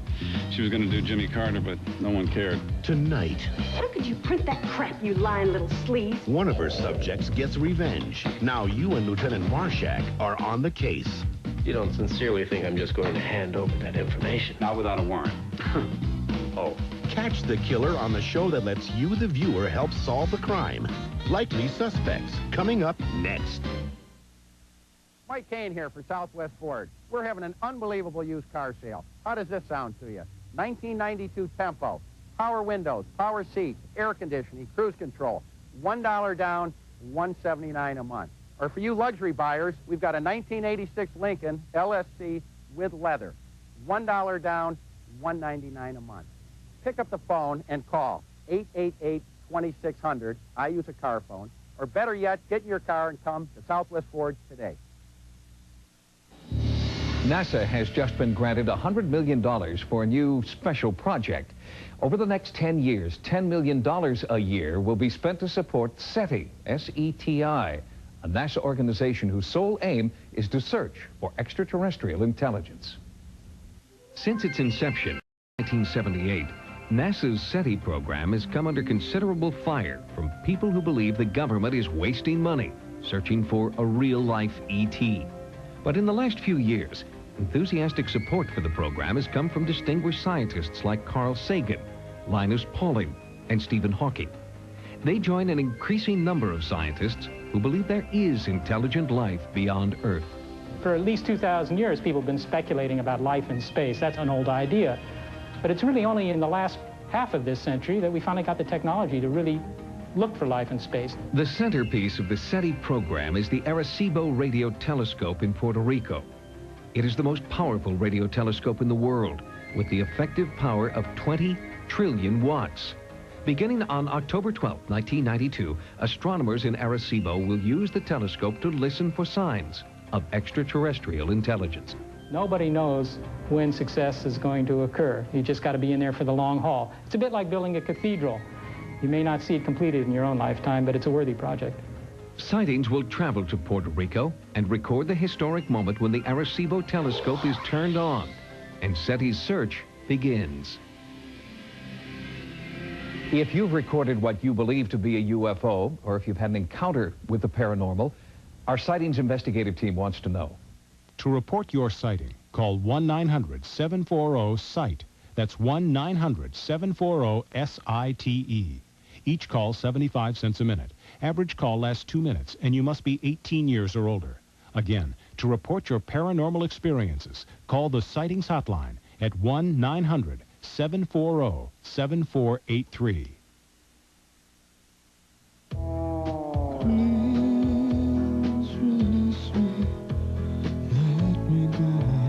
Imprisoned by sinus pain, trapped by sinus pressure, it takes the power of Sanyutab to release the pressure and stop the pain. That's something Sanyutab's done for more people for more years than any other sinus medicine. Sanyutab, relief for prisoners of sinus pain. Release me and let me live again. Are we having orange juice with breakfast? Daddy, of course we are. Oh, these aren't the little glasses I'm used to. Orange juice is good for you. Have a big glass. Orange juice. It's got the vitamins, minerals, and taste that make you feel so good. No bacon and eggs? Nope. Bulgur wheat muffins. 100% pure Florida quality orange juice. It makes you feel so good. I'll have seconds. Another muffin? No, orange juice. Oh. Now at Red Lobster. Well, we've got a new special tonight. It's got everything. Petite lobster and 2 kinds of shrimp for just $10.99. Start with petite lobster tails, sweet and delicious. Add our savory scampi. Then our famous grilled shrimp to top off a terrific dinner. It's new. It's petite lobster and shrimp 2 different ways. For a limited time, just $10.99. It's delicious. And it's only at Red Lobster. On the next Sightings, in 1965, an unidentified flying object crashed in this Pennsylvania town. Many still claim it was an alien spacecraft. There is documentation that proved once and for all UFOs are real. On the next Sightings. Join us next time for new investigations into the unexplained. For Sightings, I'm Tim White. Good night. Coming up next, Fox's Friday Night Search Party continues with an all-new episode of Likely Suspects. And tomorrow, check out the new comedy that critics are calling wildly funny. In the tradition of In Living Color comes The Edge. Tomorrow night.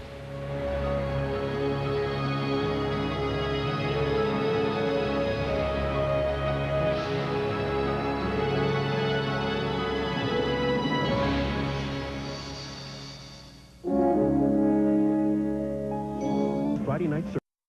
Theories expressed are not the only possible interpretation. The viewer is invited to make a judgment based on all available information.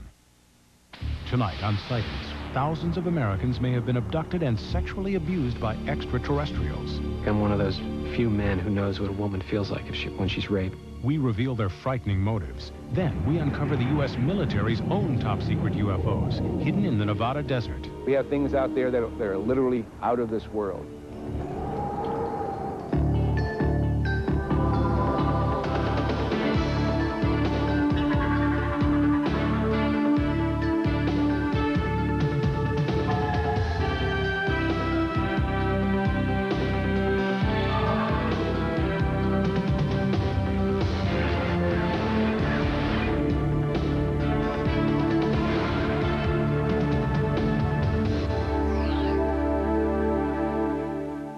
Hello, I'm Tim White. Welcome to Sightings. The abduction phenomenon has become a disturbing part of many UFO sightings. At first, only a few people claim to have been forcibly taken away by extraterrestrials. But now, so many people have come forward with similar stories that alien abduction can no longer be written off as the fantasies of a very few. I looked up in my rearview mirror, and lights were coming down out of the sky. I walked out to the edge of the water, and I noticed this huge, shining thing. I was so terrified looking into these big black eyes and these little creatures. I was thinking I could just raise my fist and crush his head. And exactly at that moment, I became paralyzed. It's the kind of fear that I've only experienced one other time, and that's when I was robbed, and I had a gun at my head, and that's the kind of fear it is. I thought that I was dying. I'm dying now. This is what it's like when you die. The visions often come during sleep. Nightmares about being abducted, probed, and prodded by aliens who have sinister motives. Hundreds of people have come forward to talk about their disturbing experiences and admit that they think their nightmares are real. Experts believe that there are thousands, perhaps even millions more just like them, who are too afraid to talk. In Secret Life, author David Jacobs chronicles the abduction phenomenon. We have hundreds and thousands of people who are coming forward and saying that the abduction phenomenon has happened to them, that they've experienced it, and basically they say the same thing as everybody else has said, and until recently, there was no possibility that they could have picked up these stories in the media. Since she was a baby, commercial photographer Kim Carlsberg has been plagued by memories of abduction. At 4:30 in the morning, I saw this image of these four beings just move through this wall. They just, like it wasn't there. And they came over to me, two at my feet, two at my head, and they started to lift me up to the ceiling. Most abductions take place where a person is taken out of the normal environment, they're taken against their will, they have physical, mental, reproductive procedures performed on them, and then they're released. Bud Hopkins has been researching alien abduction reports for 26 years and is a firm believer.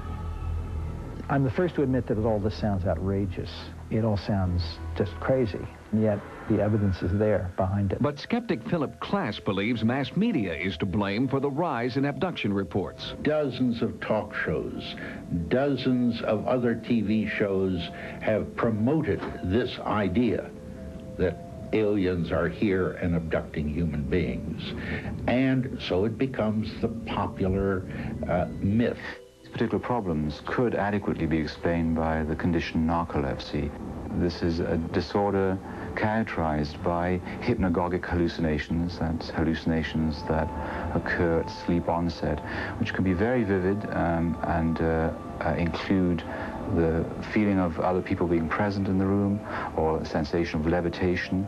Patients will actually describe saying that they are looking down onto their body. I have two people that I've never met describing this exact same examination of their head being opened up, something being done to their brain, and being put back together again. They opened my back. I knew my back was open because I could feel. It was almost as though a slit had been drawn down my back and across to the side, and they had opened a flap of flesh and tissue. Whether the reports come from adults or children, men or women, most of them follow similar patterns. There's a bright light that shines in the room. The abductee sees it. They hear a noise outside. They're not interested in your mate, they're interested in you. So what they do is they render the person that you're with unconscious. She goes up a beam of light with the alien into a hovering craft. If anyone goes into the room at that point, there's no one in the room. She's not in bed, in other words. The person is literally missing. You find yourself on a table and these creatures around you with instruments, and you have no idea what they're doing, and they don't tell you. My skin was sliced, like with a surgical instrument. When a person is abducted, there's a physical examination. The focus of the entire enterprise seems to me to be unmistakably on reproductive issues. They have a mission, a job to do, and they're doing their job with little respect to their subjects. 90% of reported abductions involve descriptions of what experts call gray aliens, extraterrestrial creatures with oversized heads and dark almond-shaped protruding eyes. Less common are insect-like or reptilian creatures. The reptilian type has bothered a lot of people. It seems to be quite hostile and intrusive, often has claw-like hands, and I know there's one case where claw marks were photographed on the back of a woman. There's one being in particular that I always recognize, and he's not a gray. He's taller, he's thinner, he's got a bigger head, he's got bigger eyes. His limbs are very praying mantis-like. I remember being on the table with my head turned away, not wanting to look at this creature. And then when I looked at him, I just recognized him as the one that I hated. In a few cases, subjects claim to see hybrids, creatures who are half human, half alien. Some abductees believe they are being crossbred with aliens to create these hybrids. A very important part of the abduction phenomenon is that there are reproductive procedures carried out upon them. I've been shown children, I've been shown babies. I've been asked to hold children and babies. I've been asked to give these children affection. And these children aren't alien children, and they're not human children. They're somewhere in between. I had a woman who had been to the doctor, had an ultrasound done. Her husband was there. Everyone observed at 3 months a healthy fetus. The next day she wakes up screaming they took it. Is so upset, her husband takes her back to the doctor. He does a pregnancy test, finds out she's no longer pregnant. They do a D&C, there's nothing there. The most humiliating thing that happened to me is they put a cylindrical sort of thing over my genitals, and it made me have an orgasm in a second. And I really feel like I'm one of those few men who knows what a woman feels like when she's raped. I've been on a table, and I've seen something removed from my body that I will call a fetus, a baby. It was so small I couldn't believe that it could live on its own. I remember putting my finger in the arch of its foot. I was afraid to look at the face. I was afraid to see what it looked like. There seems to be an enormous interest in the emotional side of this, too, on the part of the aliens. They want us to hold these odd little children, these babies. They want to see how a mother will hold in love a child, things which to us are instinctive. The abduction phenomenon begins usually in infancy, or at least by the age of 2, 3, or 4. It continues all through childhood, all through maturity, and into old age as well. I have many cases where the person is taken as a child, usually what we'd refer to as the bedroom visitation. I was laying in bed, I opened my eyes, and here's a little gray standing there looking at me. And all I could really remember were those dark eyes. It is as if that person has become a kind of tagged animal in someone else's experiment. And that little person, as he or she grows to adulthood, will be abducted over a period of time at irregular intervals. Let us assume that this is all being made up, that this is internally generated, that there is no abduction phenomenon. If that's the case, then we have discovered something of enormous importance. What are the repercussions of thousands of people running around thinking they're crazy, feeling crazy, being crazy, because they have no way to understand what's happening? Psychiatrists and psychologists who are dealing with these people are the first to say, something happened to this person. This is not a fantasy. This is not something the person cooked up. This was an event in that person's life which was truly upsetting. These experiences are not pleasant experiences. This is not something I'm happy happened to me. There's a part of me that would love to find the answer that it was something else. It's a very lonely place to be, to have this experience and not be able to remember the details and not know if it's real. And it's very, very hard to walk through life with this kind of a secret. Even some of the most skeptical members of the psychiatric profession agree that the abduction phenomenon is not a hoax, but the causes for these stories are to be found not in alien spacecraft, but right here on Earth. When we return, Sightings finds evidence that at least some UFO encounters may be the result of top-secret experiments the government doesn't want you to know about. Coming up, what's hidden in Area 51? Many claim it's the U.S. military's own top-secret UFOs. We have things out there that are literally out of this world. Sightings is brought to you by Sprint, not just another phone company.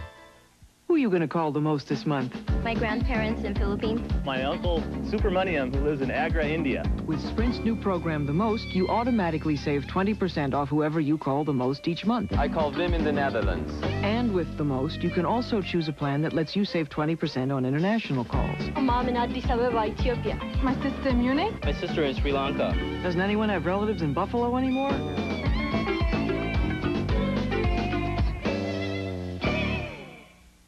Senior year. Thought I knew it all. For tough headaches, I took Tylenol. Today I take Advil. Tylenol didn't always get rid of all the pain. Back then my doctor prescribed some medicine that really helped. The same medicine I can get in non-prescription strength in Advil. For my tough headaches, 2 Advil work better than 2 Tylenol gel caps. These days when a tough headache starts, I take what works better for me. Advil. And for a cold, try Advil Cold and Sinus, advanced formula for the cold season. To you, it's the most intense television you'll ever see. On your knees now! To them, it's just another day at the office. Catch a full hour of Cops.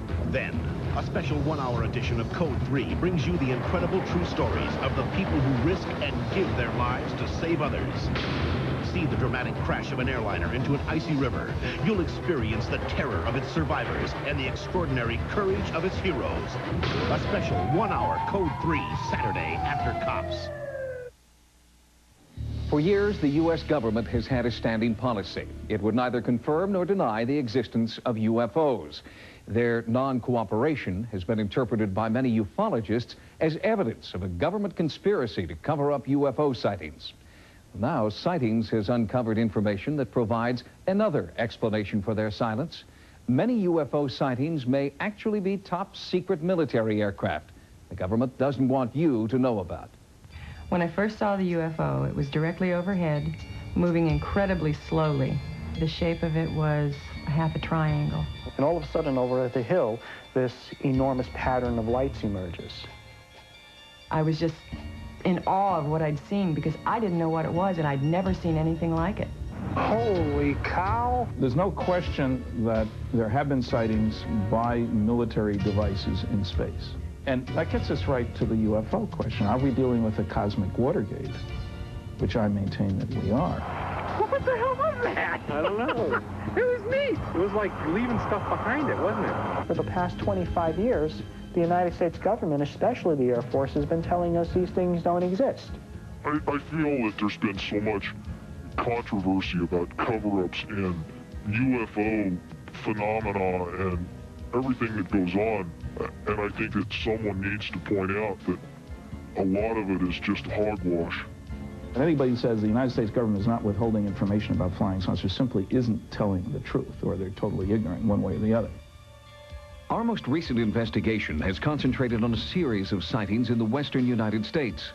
Sightings has learned that many UFOs spotted in California and Nevada may actually be highly classified military experiments called black projects. Sources familiar with these black projects, many of whom wish to remain anonymous, have told us that the military is now experimenting with aerospace technology beyond our wildest dreams. The objects we're talking about are zipping around and doing hard angled turns, acute angled turns. In order to do that, it must be controlling gravity. And therefore, what you're talking about is a spacecraft, not an aircraft. I think you have to be careful not to confuse what's mysterious with what is virtually supernatural. Certainly some of these things are going to look very strange. They're very unlike aircraft with which people are familiar. Well, certainly the history of the flying saucer phenomena suggests that in the past, classified programs resulted in a lot of reports of flying saucers. And if you see all of the instances where conventional aircraft have been misinterpreted as flying saucers, it's quite easy to understand how unconventional aircraft could receive a similar misinterpretation. In the Nevada desert, we have things that would make George Lucas envious. We have things out there that are literally out of this world. Most aeronautical black projects reportedly operate out of this test site located at Groom Lake in Nevada. This installation is also known as Area 51, or Dreamland. The government denies the very existence of Area 51, but these photographs do prove there is an installation at Groom Lake. They have a hangar near the south end of the ramp that appears to have doors that are almost 200 feet tall, 400 feet wide. You can put anything in there. One of the problems associated with Groom Lake is the fact that it is a place that does not officially exist. This federal official insisted on hiding his identity. Area 51 is the most tightly secured installation in this country. It's guarded both over the air and on the ground by elite Air Force security police and Department of Energy special response teams. They're heavily armed, and their total mission is to keep people off of this installation. It's an ideal place for top secret, highly classified military projects, to refine them, to take them to the next level. This is the place. You have deep, deep desert valleys, high mountain ranges to camouflage and mask these things when they fly. The military is the top dog here in Nevada, no doubt about it. They run the show. If someone came to me and said there's just absolutely nothing that secret, and they decided they were going to hike into Area 51, I think that could be the biggest and perhaps the last mistake they are going to make in their life. Are these people still locked into a Cold War mentality? Is that the point here? Or are they really hiding something that's totally alien? Is this otherworldly technology that's being applied to Air Force black projects? One of the most recent black projects to be leaked to the media has been dubbed Aurora. The few facts revealed so far about Aurora's speed and maneuverability are tantalizing. Rumors about Aurora first started after thousands of people in Southern California reported feeling earthquakes. Seismologists found that the tremors were not earthquakes, but were caused by sonic booms.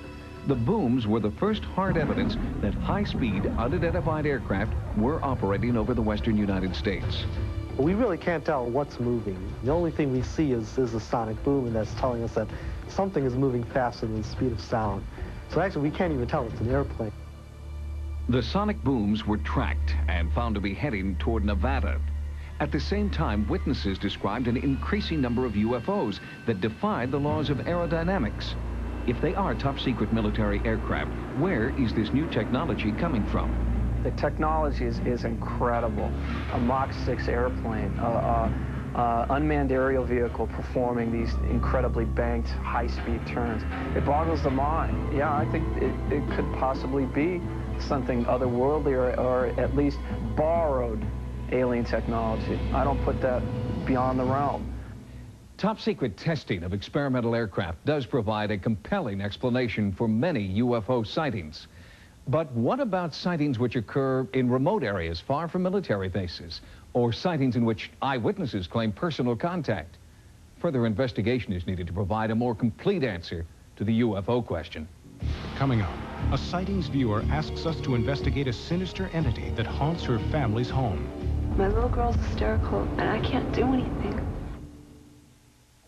Now at Red Lobster. Well, we've got a new special tonight. It's got everything. The petite lobster and 2 kinds of shrimp for just $10.99. Start with petite lobster tails, sweet and delicious. Add our savory scampi. Then our famous grilled shrimp to top off a terrific dinner. It's new. It's petite lobster and shrimp 2 different ways. For a limited time, just $10.99. It's delicious. And it's only at Red Lobster. Introducing a different air freshener. New Glade Nature's Collection. Give me fresh, give me clean, give me Nature's Collection. Glade's collection of nature's freshest fragrances. In a spray and a carpet deodorizer. It's different, never heavy, always light, to freshen any room. So fresh, so light. Give me fruit, give me green, give me Nature's Collection. New Glade Nature's Collection from SC Johnson Wax. Nature's Collection, yeah. Dad. Is your family trying to tell you something? Yes, Dentine now has more breath-freshening flavor. So brush your breath clean with great-tasting new Dentine. Introducing Benadryl Allergy Sinus Headache Formula for allergies that hurt, from sinus pain or a headache. When allergies come on strong enough to hurt, new Benadryl Allergy Sinus Headache Formula comes on stronger. David Tate liked beautiful women, underground clubs, and living life on the edge until someone bumped him off. Now, you and Lieutenant Marshak are on the case. His marriage was dead long before we started spending our lunch hours making love on his desk. Who murdered David Tate? Boy, I'm going back and forth so much on this case, I'm getting whiplash. See if you can solve the crime. So, shouldn't you be talking to the killer? Oh, maybe I am. Watch Likely Suspects, coming up next. After my daughter's minor surgery, I had her prescription for pain medication filled at Revco. The next day, she broke out in a rash. Since I'd read the patient advisory leaflet my Revco pharmacist gave me, I knew it was an allergic reaction. So I called our doctor and he changed her prescription. Your free information was worth more than you'll ever know. The more you know, the better you'll feel. So shop at the only drugstore that gives you low prices in this with your prescription. Revco. Thanks, Revco. Recently, one of our viewers called to tell us that she believes her home and family are haunted and has asked Sightings to conduct a ghost investigation. Well, we thought this would be a good opportunity to show you step by step how a real ghost investigation is conducted. I went to her home in Garden Grove, California to begin the investigation process. My little girl's hysterical, and I can't do anything. I feel so weak, so helpless, and I don't know what to do. Soon after Anita Mogg and her family moved into this Garden Grove, California home, the haunting phenomena began. At first, the family claimed the ghostly activity was benign. Objects would appear and disappear without warning. But in the past few weeks, the haunting has taken a frightening turn. When I saw that night, I dropped the dishes that I was holding and I grabbed my little sister and I ran outside and I just went hysterical. I turned around, looked at her, and I just got up and started running. We both jumped because we're ready for anything at that moment. We're just so scared. The family has seen a spectral figure dressed in white moving through the house. Doors slam for no reason, lights go on and off, and as Anita told me, something is now physically harming her children. 3-year-old sleeps Right here. And I came in and I asked her, what's wrong? She just sat up and she was just shaking. And she just started crying, and I just kept telling her, what's wrong? Did you have a bad dream? So no. Bad man walked from hall, came in here, and gave me an ouchie, you know. What did she mean gave her an ouchie?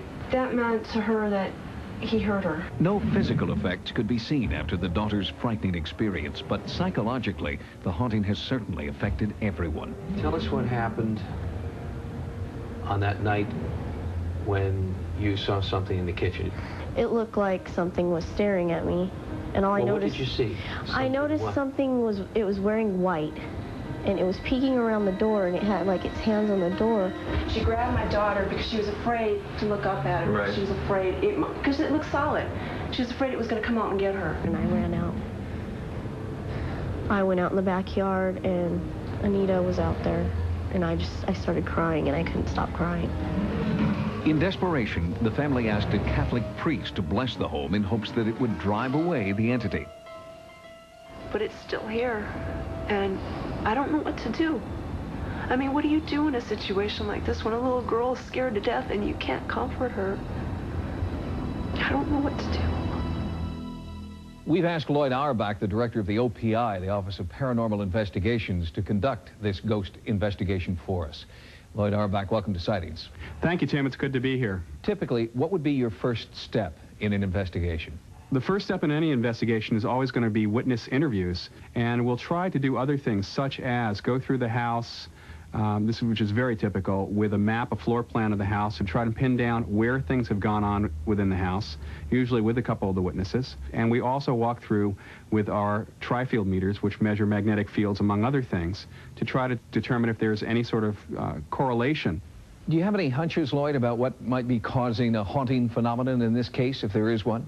My hunch is that this is probably a poltergeist case where we might have some things being moved around by someone or the whole family using mind over matter ability, and there might be an overtone of an apparition. That has happened in a number of cases where literally some suggestion that there might be a ghost there has caused people to see it.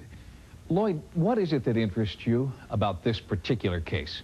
Probably the most interesting thing about this case is that it is a mixed bag, that we have physical object movement plus we have an apparition being sighted.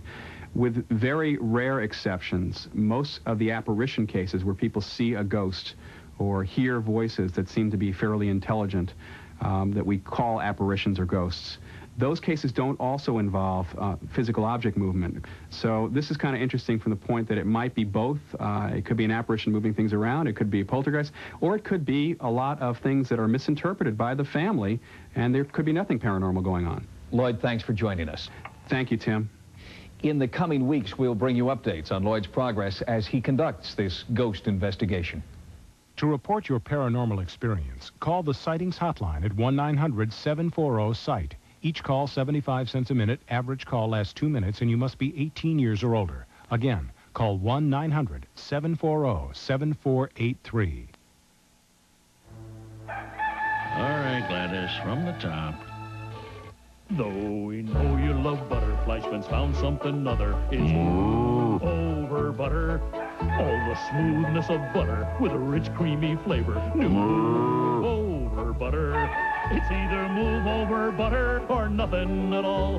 With sweet, creamy buttermilk, zero cholesterol. Move over butter. New Move Over Butter from the folks at Fleischmann's. How do you feel? I feel great. You feel terrible. Do you want to make some money? Okay. You feel terrible. The New York Times calls Night in the City a lively, gripping foray into the urban landscape. No can do. What's no can do? What's that, a Chinese appetizer? Not since Raging Bull has there been such a performance. This is it, man. Gritty, intense, powerhouse performances from De Niro and Lang. You want to kill me? I don't give a damn. I'll bring you home, baby. Night in the City, rated R. New York Engagement now playing. Starts everywhere October 23rd. When Dave Thomas created Wendy's new spicy chicken filet sandwich, he said, if we're going to make it spicy... Well, it's a start. Let's really make it spicy. Now we're getting closer. So he seasoned a whole chicken breast filet by adding his own special blend of pepper and spices. And he kept on seasoning until it was perfect. Bingo. Come and try Wendy's new spicy chicken filet sandwich, because... when you're hot, you're hot. Next week on Sightings, a UFO investigation team using ultra-sensitive video and laser equipment hunts for UFOs over the California desert. The startling images on an all-new UFO Report next week on Sightings. Join us next time for new investigations into the unexplained. For Sightings, I'm Tim White. Good night.